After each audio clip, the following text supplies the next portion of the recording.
Stay hungry, stay foolish. Once again, thank you to our partner, Zai. Zai is a global fintech that's innovating within its area of expertise, building integrated financial services for digital native and non-native businesses. Check them out at hellozai.com. Let's get into part 3 of the Age of Heretics with Art Kleiner. Welcome back to part 3 of Art Kleiner and the Age of Heretics. I'm going to do a little intro to bring you back there because it's been 2 weeks since we released part 1 and last week we released part 2.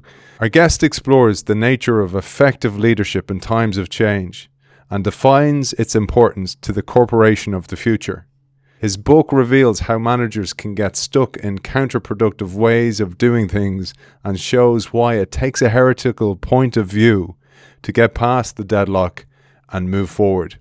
We welcome back the author of The Age of Heretics, a history of the radical thinkers who reinvented corporate management. Art Kleiner, welcome back. Thanks, Aidan. It's so great to be continuing this conversation with you. Great. And, you know, when we started off, we're like, maybe we'll do a multi-part, we'll do 2-part. Now we're like, let's do a 4-part. And maybe maybe it might be more than that. Art, you'll be sick of me by the time we get finished. We said we'd talk about the chapter you entitled Protesters. And the years here are 1964 to 1971. The players involved are Saul Alinsky. I'll let you tell our audience who Saul Alinsky is. And this section is about the birth of shareholder activism, CSR, if you want to call it that. And here you remind us that social responsibility, at least the appearance of social responsibility, wasn't always a no-brainer for business. The heresy that was committed was a company can move itself forward only by moving its community forward. The quote to warm you up, Art, that I selected was, "Into a 12th century village in Poland or France or the Low Countries, a protester against the church would stride. He would find a high spot not far from the local church's outer wall. He would position himself so that the members of a gathering crowd could turn their eyes easily from his face to the spire and back to his face again." The quote is, "We propose to give knowledge and understanding of the true church of God," he would say. And they would fall silent. They knew he was drawing a contrast, as audaciously as he dared, between the institution as it ought to be and the local priests who presided in the building before them.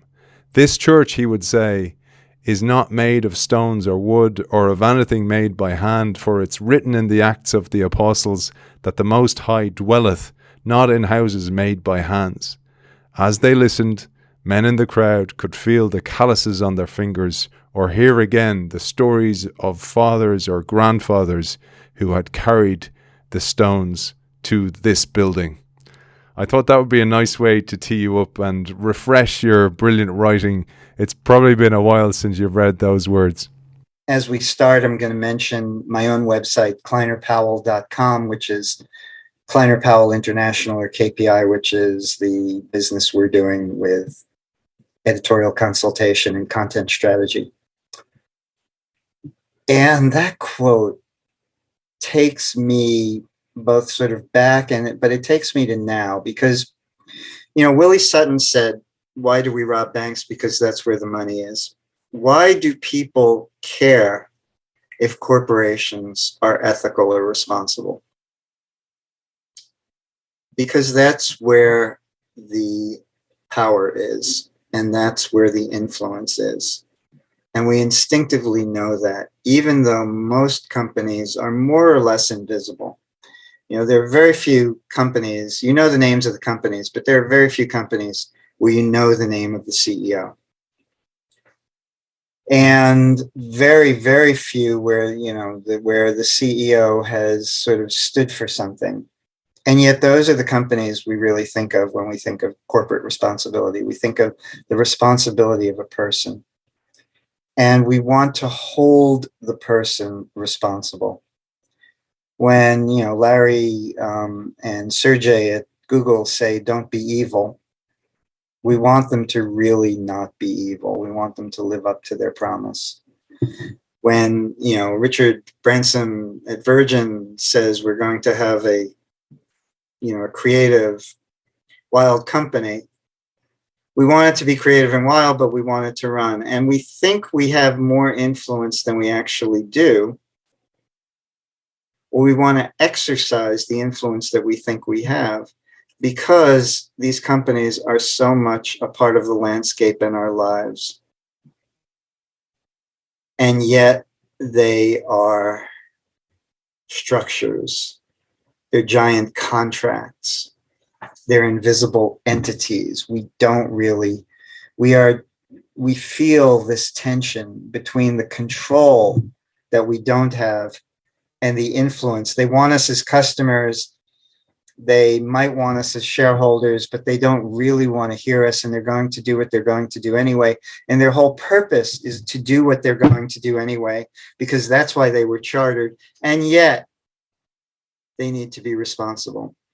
And every once in a while, some kind of crisis comes up that puts all of this in perspective, like the troubles with January 6th in the United States, and what are companies going to support? Are they going to support insurrection, or are they going to not support those who contributed to it? Or climate change? What are companies going to do about their responsibility and their long-term interests versus the fact that they are probably making money right now from not worrying about their emissions too much? Or pandemic and the opportunities that companies have had to step forward and really fast track research and development in so many different ways, and yet then to face the accusations that they're profiteering. So one of the big major corporate responsibility issues emerged in the 1960s. It was 1964. The civil rights movement was gaining momentum. Things would never be the same. And the riots of that time were expressions of the frustration that people felt being trapped in a system that was about to change. And you could feel it being about to change. And one of the big issues at that time, in a way that probably isn't true nearly as much today, was jobs, was industrial employment. Because most of the jobs that were the best jobs were factory jobs for people who had not gone to college. And they could be very powerful and good jobs. They could establish you with a middle-class lifestyle. But they were closed in many parts of the country to people of color. And particularly in Rochester, they were closed to the many Black people who lived there, who saw Eastman Kodak, saw a constant stream of jobs being available and couldn't be hired. And a manager named John Mulder saw this as well. And he was at his wife taught Sunday school at a local church where people had gained a sense of commitment and responsibility after the riots in Rochester. And Mulder wanted to make a difference. So he committed the company to a program that would be, hiring and training of people from the Black neighborhoods to work in the factory. And the details, it's one of those corporate things where there's lots of details and legal ramifications and bits and pieces and ins and outs. But the basic story is he probably could have gotten away with it if he'd been quiet about it. But he went public innocently. Of course, we're going to talk about this. We're going to be proud to talk about this. And he got shut down and squeezed out. But that whole effort began a movement in Rochester, which was one of the earliest shareholder activism stories that began to occur in the 60s and carried through till today. So Aidan, here's the situation. You have a mid-level manager in Kodak in Rochester, very well intentioned, sees this problem. There are 10,000 potential Kodak employees. We need employees. They're Black, they're in the, impoverished neighborhoods in the city. We could create a program that would train them, develop them, bring them into jobs, change their lives. It would be a life-changing thing. And it would make the company look good. It would make the city look good. And it might forestall riots, which nobody knew whether or not they were going to happen next summer.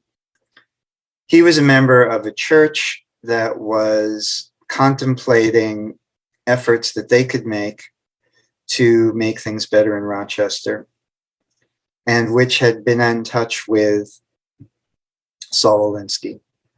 Reverend Paul Long, who later moved to Ohio, where I met him and we ended up talking, and that's how I found out about the story, was one of the people who was sent to kind of bring Alinsky in. And Mulder was then introduced to a reverend at a different church, at one of the Black churches in the city. His name was Franklin Florence. And they conceived of the idea that there would be a community group or a business. They called it Fight On, because this was, the early days of civil rights. And they were going to broker the arrangement with Kodak and shepherd the new employees into the system. And Mulder might have gotten away with it, but somebody leaked the story, or the story got out. And all of a sudden, this became a lightning rod for, a symbol of whether the civil rights movement could be trusted as a vehicle for companies, and whether companies could be trusted as a vehicle for civil rights. So looking back on it, you think this is a huge story of institutional and cultural mistrust, and of course it's going to blow up.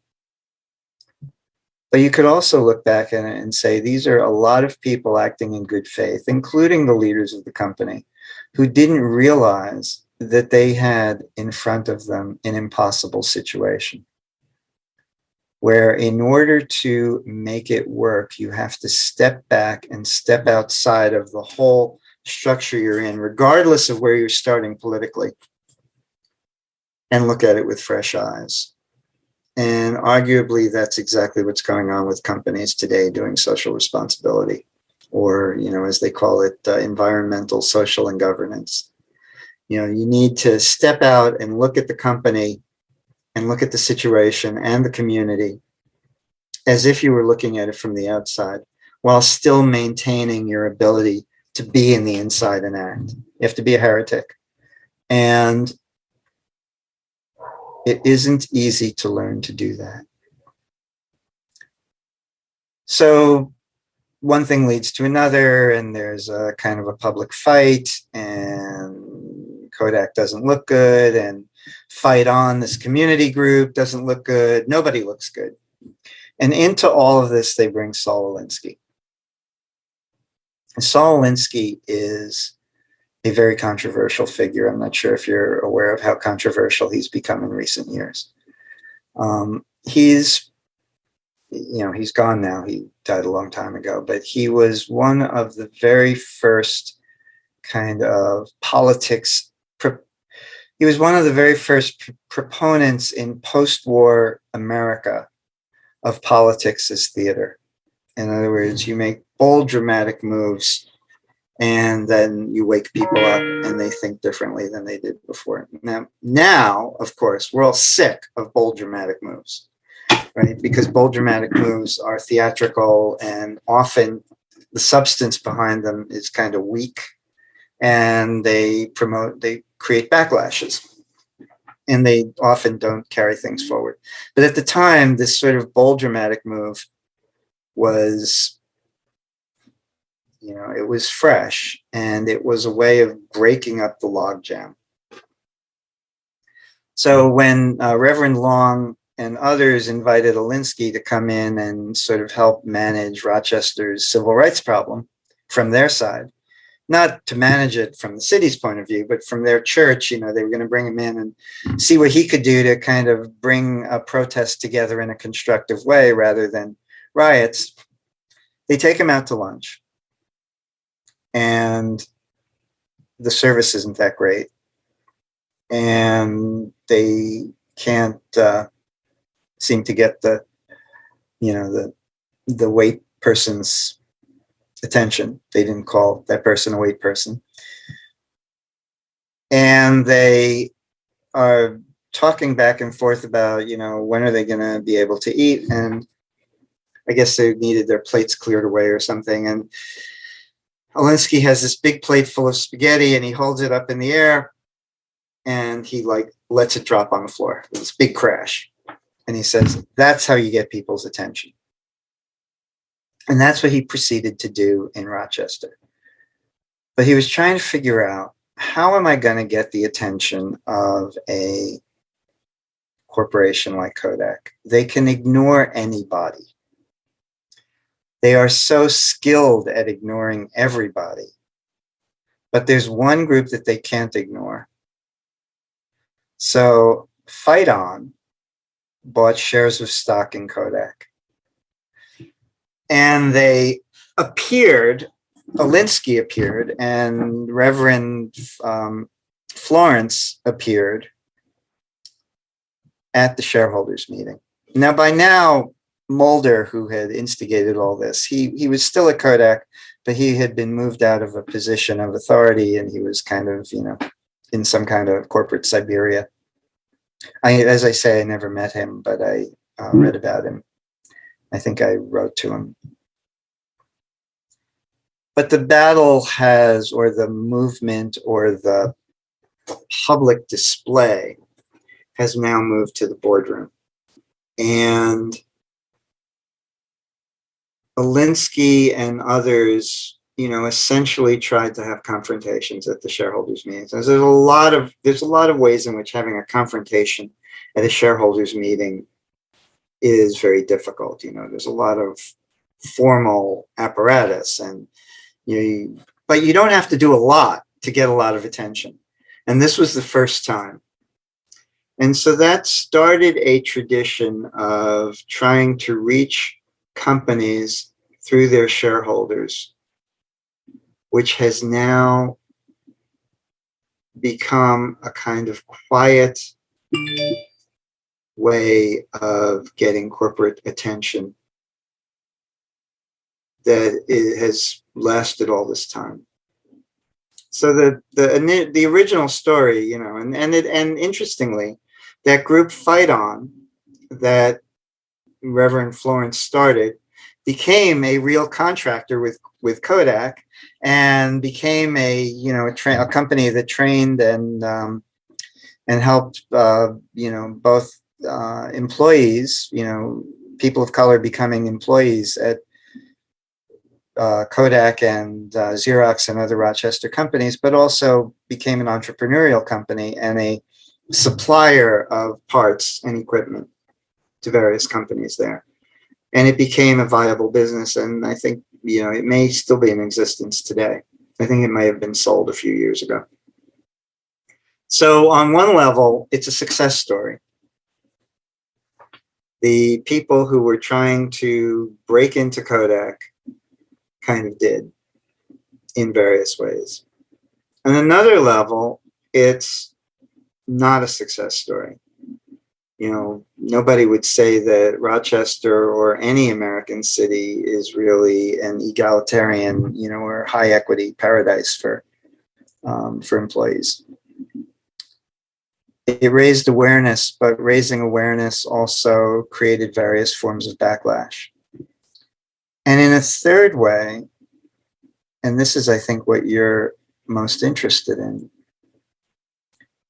it changed the conversation about what is a corporation supposed to be. Because as soon as you have corporations looking for reasons to be good, looking for aspects of their purpose that go beyond making money, you open the door to a lot of ambiguity. And we've been in that realm ever since. So two of the big voices that get heard, three big voices get heard and almost symbolize what the sides of this debate. One is Ralph Nader, who basically applies the shareholder activism principle to General Motors and, the automobile safety and auto emissions, and, basically goes to GM and ends up with an influence on General Motors and the auto industry, in part because he did that and they bought stock and therefore went to their shareholder meetings. The second big voice is Milton Friedman, the conservative economist, writer, very engaging man, and personally very direct and forthright and able to talk to people clearly. And he publishes a major article in the New York Times in 1970 that essentially says the purpose of a company should be returning investment to shareholders and nothing else. And if you're a corporate leader and you're trying to do something like, deal with emissions or hire people of color or fulfill any other social goal, you are shortchanging your shareholders and liable and should be held, legally accountable to them. And I've read that essay and many people have commented on it. And the big issue with that essay is, what if the way to your shareholders' ultimate returns is through some form of responsibility? What if your company's viability depends on either directly fulfilling society's needs or on just being the kind of competent leader who can have it all, who can, be making a lot of money and also fulfilling ethical and social and environmental goals, kind of like Paul Pullman at Unilever or many others.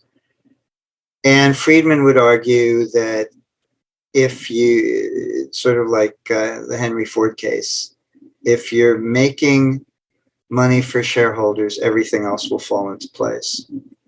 And so maybe we should jump to the Ford case, but basically this is the dialogue that has happening now, happened in the 60s, and happened all the way at the dawn of the automobile era. What does a company gain if it only seeks immediate financial return? What does it gain if it seeks long-term returns?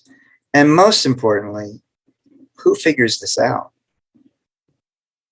Who understands how to balance the two?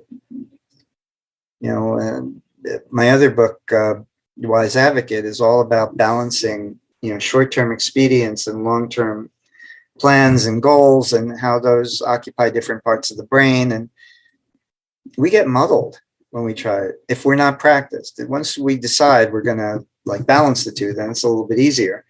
But we get muddled. And a lot of the debate around corporations was about unraveling this muddle. I know I have to make money. I know that if I don't handle environmental and social goals well, I'm going to have to answer to my kids, if not the mirror. And how do I integrate the two? This is business. I'm supposed to have it all. It's a huge question, Art. I was only thinking about this the other day. When I had a career in professional sports until I was in my early 30s, and then I went into business. And my understanding of business came from movies like Wall Street, and even in an education perspective, was that the purpose of business is to make a profit for the business owner or the shareholders. That was it, And CSR, there's a lot of lipstick on the pig CSR initiatives there just to tick the box. They're marketing essentially as well. So I wanted to shine a light on that and through the Ford case, but I wanted to, because it's the Age of Heretics, I wanted to also recognize Mulder, because you said about him that even though he was the catalyst who ignited the change in some way, he was the inside man, if you want to call him that. He was the whistleblower of sorts. The term catalyst itself the catalyst is the igniter of change, but actually gets burned up in the transaction, and often isn't around to reap any of the rewards or the credits, except, as you said, when they look in the mirror or when they meet our maker, and we can look them straight in the eye and go, I did my best there, chief. And I love your thoughts on that, because many of our listeners are those catalysts or change makers. Or last week we did a show about rebels within organization, this whole idea of the rare breed within an organization, because the organization is not set up for those people. And it takes so much bravery. And it's why, firstly, I was attracted to your work was this. And then I got deeper into understand the whole ecosystem behind it, the environment, the business environment, how it's all changed. But most importantly, the origins of it. I'd love your thoughts on that before we moved on to Ford. Right now, Juliet Powell, my partner in Kleiner Powell International, and I are midway through writing a book called something like Who Watches the Watch Robots? It's about the ethics of AI, artificial intelligence. And there's a lot of people raising concerns about artificial intelligence right now inside companies, because the threat is, if the threat is real, it's a terrible threat. It's, it's basically somewhere between here and the Matrix in terms of being managed by, it's probably a lot closer to here than the Matrix, but you don't have to go far to think this is a really dystopian future we're entering. And there are a lot of details and issues that have to do with the quality of oversight and the quality of thinking among the programmers, decision makers, business leaders who are running AI. So the field is rife with heretics. A whistleblower is a heretic who's gone public. And the field is also rife with whistleblowers. But it's also, there are a lot of people who are thinking about this and not sure how to act. Just as there were a lot of people who were moved by the civil rights movement, but not sure what they should or could do differently. And I think that, and the original heretics, again, why would somebody go to all that trouble? It's because they feel something deeply that contradicts the institution. We're fortunate to live in a culture that values raising objections. It's never comfortable. It's never easy. The kinds of objections that are easy to raise are the superficial ones that you were talking about a few minutes ago. But to raise objections in a deep way, the kinds of objections that are easy to raise are pretty superficial ones, like, the ones you read in glib self-help books or glib management books. But to really raise an issue takes a discipline of character that you kind of have to learn as you go. And I think a lot of people have learned that discipline of character in one way or another. I think there's an element of, are you prepared to leave your company?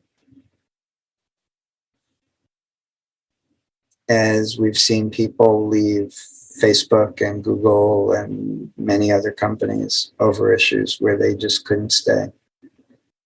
Either because they decided they wanted to leave or the company decided they were too much trouble to have around.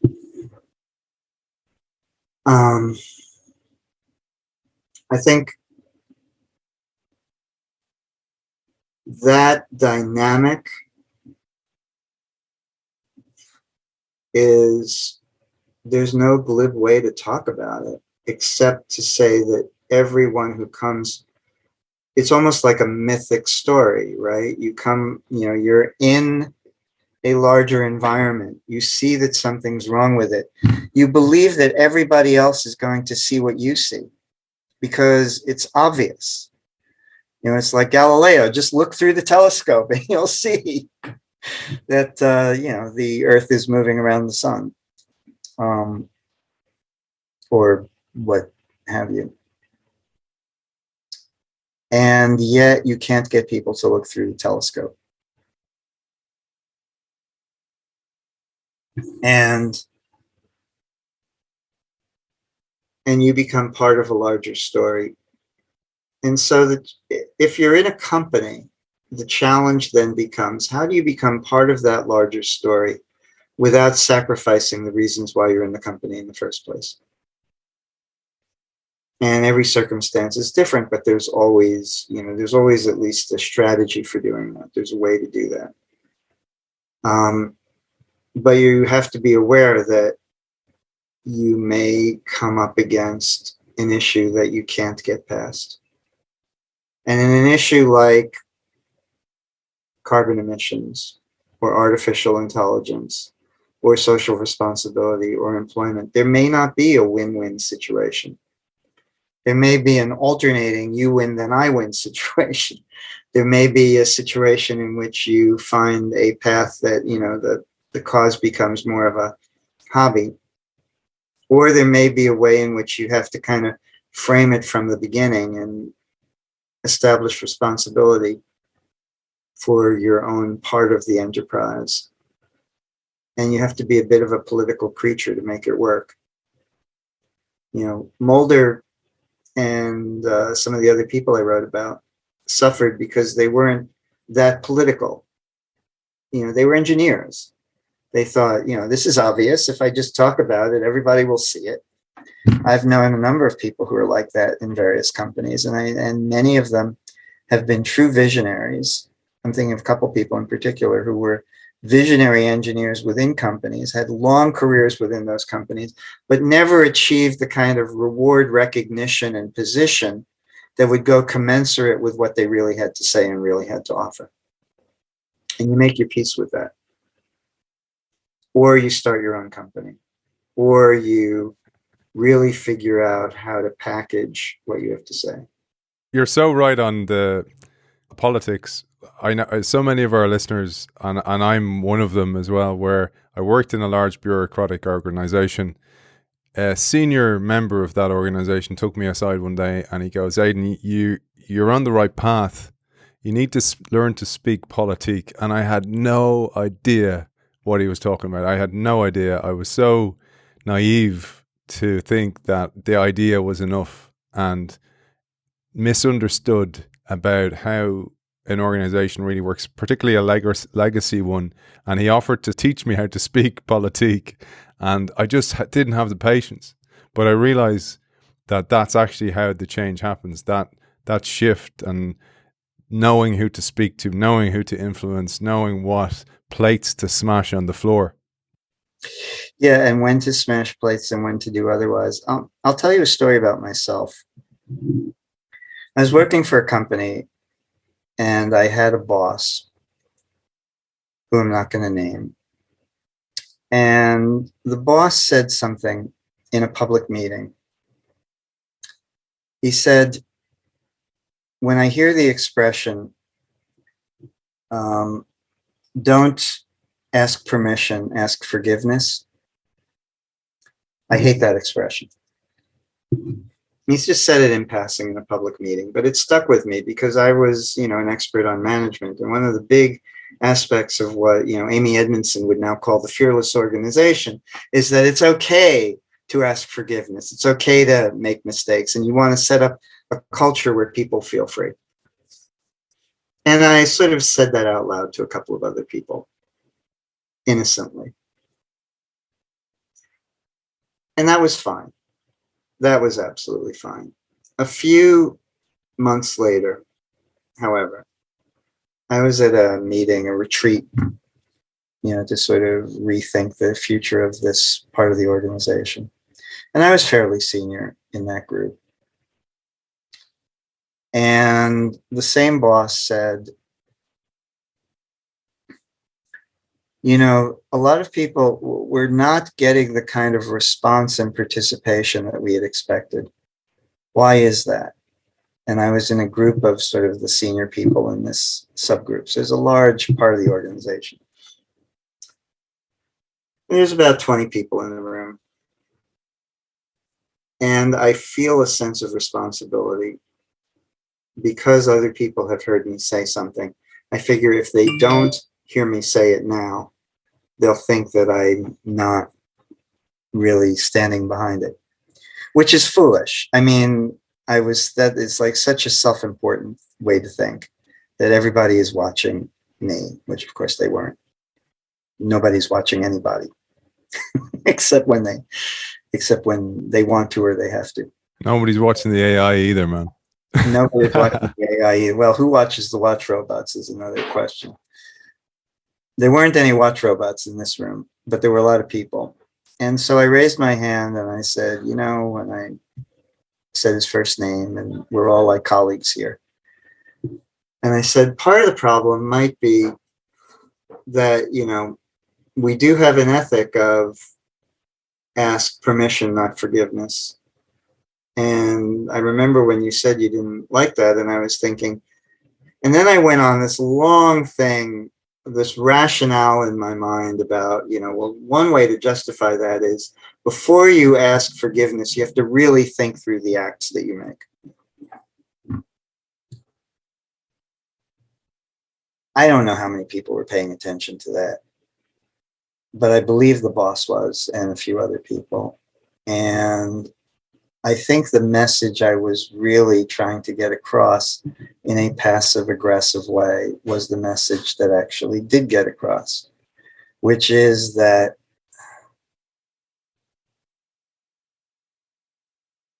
there's a lot of mistrust here, and I mistrust the situation. I don't feel safe.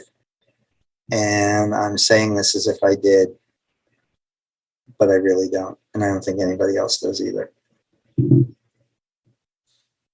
If I had said it that plainly and that clearly and that outspokenly, it probably would have been better in the end. But at that point, any sort of hope I had for building a closer working relationship with this individual, I didn't realize it at the time, but that was sort of the beginning of the end. And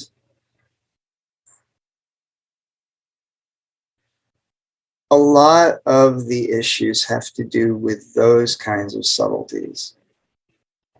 You think you're justified in saying something, and you are justified in saying it, but you don't think through the effects because you're not, because it takes time to really feel through the whole dynamics of a story like that. It's not easy, and it's not something to try to do on the fly. Even if you're reasonably experienced, or if, like me, you've written about these kinds of dynamics when they happen to other people, it's not so easy to see them when they're happening to yourself. And then every once in a while, I don't know exactly how to draw moral from that story, but if I were, it would be on the other side. When somebody is trying that hard to get a point across, don't assume you know what the point is right away. And it's a warning sign that there are other issues. That will resonate with so many of our listeners as well, Art. Like that, we've all had a moment like that where take the shot, Art, take the shot, and you just wish an older Art would come on your shoulder and go, no, kid, don't take the shot. It's not time. It's not worth it. Don't die on that hill. But also take the shot, but take it in a different way. And you have to care, right? Like, did I care enough to really cultivate that individual privately? Could I have made now I would coach myself, rather than saying something in a meeting, make an appointment to talk to him privately, not before everybody, and come in with a solution. I had a similar one, Art, where I did it privately. I was captain of a team, a professional team, and I went and said it to the coach about I felt his decisions were wrong and they sent a bad message to the team. He never picked me again. So it doesn't always work out, you know. And but I have to say, it comes down to that mirror. You know, I don't regret it. It didn't work out well for me. It caused a lot of pain and heartache, and I considered, and I often played it back to myself and said, should you have done that? Should you have played that better? You know, and that's one situation where I go, no, you did the right thing, and I can stand over that now, and I feel that that's made me part of who I am, and I'm proud of that. That was my Mulder moment in professional rugby, but yeah, I think you got to do what's right for you in the moment. I think you regret not doing it rather than doing it. That's my feeling on it. I don't know what you think. Well, I think when you don't do it, and you don't do it, and you don't do it, and you don't do it, it becomes a habit to not do it. Moments like that, when you do stick your neck out, live with you. And some fraction of them turn out well. I've had other moments where I stuck my neck out and it turned out really well. What I didn't realize is how sophisticated you have to be in order to do that consistently, effectively. It's almost like there's an art and a psychology to it. And on some level, I imagine this was true of you in the rugby team as well. On some level, I knew that I didn't know enough, but I was just fed up. And in part fed up for personal reasons that weren't valid, but that were driving me. And because they weren't valid, I wasn't paying attention to them. I was like saying, this is not about my personal resentment. There's, something going on here, a dynamic. People know that I know about this. I have some responsibility to speak up. I didn't have a responsibility to speak up in a way that would help me feel good in the moment. I had a responsibility to look at the whole organization. And if I had looked at the whole organization, I would have discovered that there is a fractal quality where on some level, if you're in a big organization and they believe, and they say, we believe, don't ask permission, ask forgiveness. But everything they do, what Chris Argyris would have called their espoused values, is ask permission or you won't be forgiven. That might not be an easy thing to change. I only wrote an article today. I called it Reverse Dorian Grays, and I was talking about instead of the portrait in the attic rotting, you're rotting in real life, and your portrait's locked away in an attic somewhere, and that's your true self. And sometimes to navigate the organization, you have to wear a mask, and a lot of corporate heretics really struggle with that. They can't. A, they don't have the patience. B, they don't have the language. They don't have the wise advocate. To your book, the two minds, the two different brain setups to be able to navigate that political environment. And as a result, they just go, as you say, I'm going to take the shot, even though it's not the right shot to take, if at all.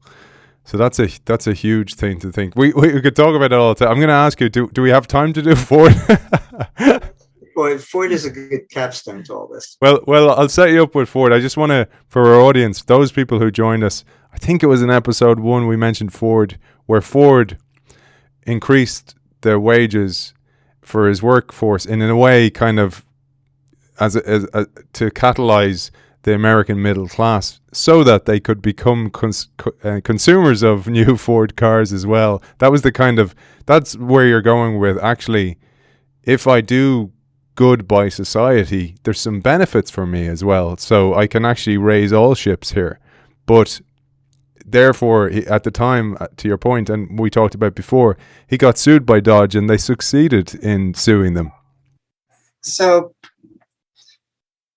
Ford has his well-documented, decline, and has a son, Edsel, who also has a decline. And then Edsel has a son, Henry Ford II. And Henry Ford II becomes one of the major industrial figures of the 1960s. He's the scion of a scion. And at first, it's not clear that he's going to be a business person at all. You know, the Ford Motor Company is looking like it's going to drift into other hands, one of whom is Robert McNamara, who then becomes the Secretary of Defense in the Vietnam War, during the Vietnam War. But Ford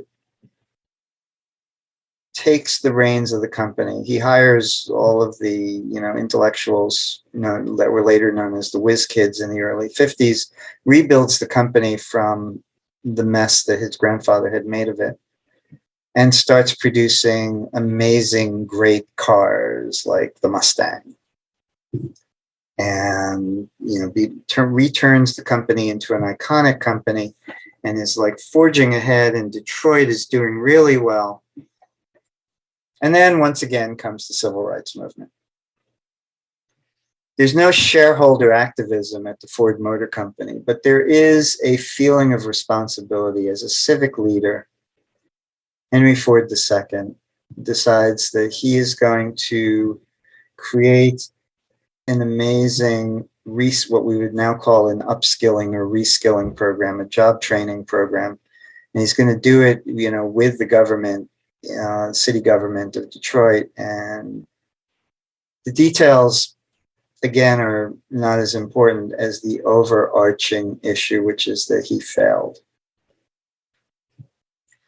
Right at the beginning of this conversation, Aidan, you talked about, sort of the lipstick on the pig of corporate social responsibility. And this was a case where that kind of happened. It was dramatic and involved thousands of people, and the jobs, either weren't there or the people weren't qualified for the jobs, and it just kind of fell apart. And at some point, everybody just wanted to kind of pack it away and go home.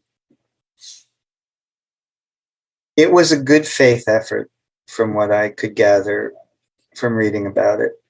This was one part of the book I did on secondary sources, so other published articles, but it was written about a lot, and you got the impression it was a good faith effort. But it was an effort where people really didn't know what they were doing. The problem, when a corporation tackles a problem, it has to not just have integrity of intent, but it has to have some competence. Otherwise, you wouldn't call a corporation in to do it. You don't just want the company's money. You want their expertise and their engagement.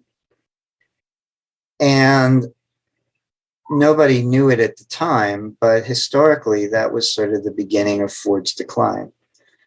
Probably not causation, but correlation. So, by the end of the 1970s, the big three are facing terrible damage, horrible quality reputation. Chrysler is close to bankruptcy. Ford and GM both have their worst years in the late 70s. And then the quality movement comes in. But the cause of the problem is that the competence, basically, American industry was coasting at that time. And the automakers were coasting most of all, and a whole other production ethic, operational wisdom was emerging in Japan, ironically brought there by several American, thought leaders, real thought leaders, the most prominent being W. Edwards Deming, the originator, the most eminent of the originators of the quality movement. And the combination of methods and ethics and day-to-day practice at the heart of the quality movement was really alien to corporate culture. In fact, corporate culture has never been the same since. And the moment of truth was when Henry Ford, heard a presentation by Peter Schwartz, who was another figure in the book, and a colleague of Pierre Vac at the scenario story at Royal Dutch Shell. But Henry Ford hears this presentation, Japanese cars, this is the mid-70s, Japanese cars are going to, basically eat the lunch of the American auto industry. And he says, nope, Americans are not going to buy small cars. Case closed. Says a few other pejorative things. But basically the message is, I don't want to hear this again. Don't ask forgiveness, ask permission. And it's the same complacency and arrogance that is part of that failed effort to bring jobs to Detroit. And I think the question that this has raised, maybe a good question to close with. We want our leaders to do extraordinary things. We want them to do extraordinary things because corporations are extraordinarily powerful. We know, because we're not running the place, that if they stepped back and looked at themselves the way we see them, they'd be capable of extraordinary things, especially if they combine that knowledge with what they already know.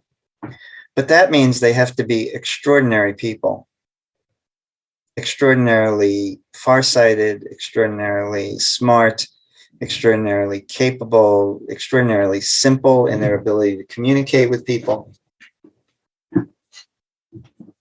Is this something where we wait for those people to show up? Or do we somehow expect people to have that quality? Or do we think we can train people to have that quality? And how many of those people have to be there? And if they don't, and if people who are in charge don't want to become like that, can we demand that they do? Answers on a postcard, please, too. It's a huge question, man. Huge question. Well, I think, as you said, probably a good way to leave it. And, questions are great. I like leaving things in questions as well, because hopefully people will ponder. And that's the goal of this. Hopefully inspire people to think, me, you, and our audience as well. Art, it's always an immense pleasure. I want to tee up our next episode, which is, you mentioned him there, Pierre Vac, and the whole idea of scenario planning, Royal Dutch Shell. Fascinating stuff. So we're going to cover that in part 4. Again, Art, I want to thank you. Also, where can people find out? You mentioned the website at the start of the show. Let's give it another plug before we close up. Appreciate it. It's the company is Kleiner Powell International, and it's kleinerpowell.com. I'll put that in the show notes as well, Art, and make sure that I push people to your great content and indeed your great services. Don't forget as well, Art's other book, Wise Advocate, and then the other one in the pipeline as well. We will without doubt be covering Wise Advocate, Art, in the near future as well. So always a pleasure. Thank you for your time, and I look forward to talking to you next time. It's terrific. Thanks, Aidan. Talk to you soon. And I want to thank our sponsor, Zai. Zai is a global fintech that is innovating within its area of expertise, building integrated financial services for digital native and non-native businesses. Check them out at hellozai.com, and I'll see you next week.